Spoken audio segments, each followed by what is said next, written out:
Hi, இன்றைக்கி வந்து ஒரு டிஃப்ரெண்ட்டான ரெசிபி தான் பார்க்க போகிறீங்க. எல்லாருமே தேங்காய் பால் சாதம் தனியாக செஞ்சு சாப்பிட்ருப்பீங்க, தக்காளி சாதம் தனியாக செஞ்சு சாப்பிட்ருப்பீங்க.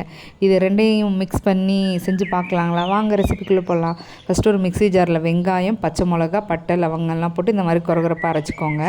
அதுக்கப்புறம் பார்த்திங்கன்னா நல்ல ஸ்லைஸ் பண்ண வெங்காயத்தையும் போட்டு நல்லா வதக்கிக்கோங்க. அதுக்கப்புறம் தக்காளி, அதையும் நல்லா வதக்கிக்கோங்க. அதுக்கப்புறம் நம்ம வந்து ஒரு 3 தக்காளியை வந்து இந்த மாதிரி அரைச்சி வச்சுருக்கோம், அதையும் ஊற்றி அதையும் நல்லா வதக்கிட்டு உங்களுக்கு தேவையான அளவு சால்ட்டு போட்டு கொஞ்சம் நேரம் மூடி வச்சுருங்க. அதுக்கப்புறம் வந்து புதினா, கொத்தமல்லி, இஞ்சி பூண்டு பேஸ்ட்டு, கரம் மசாலா இதையும் போட்டு நல்லா வதக்கிடுங்க. வதக்குனதுக்கப்புறம் நான் 1 கப்புக்கு 1.5 கப் தேங்காய் பால் ஊற்றிருக்கேன். பாஸ்மதி ரைஸை ஒரு 1/2 அன் ஹவர் நான் ஊற வச்சுருந்தேன்.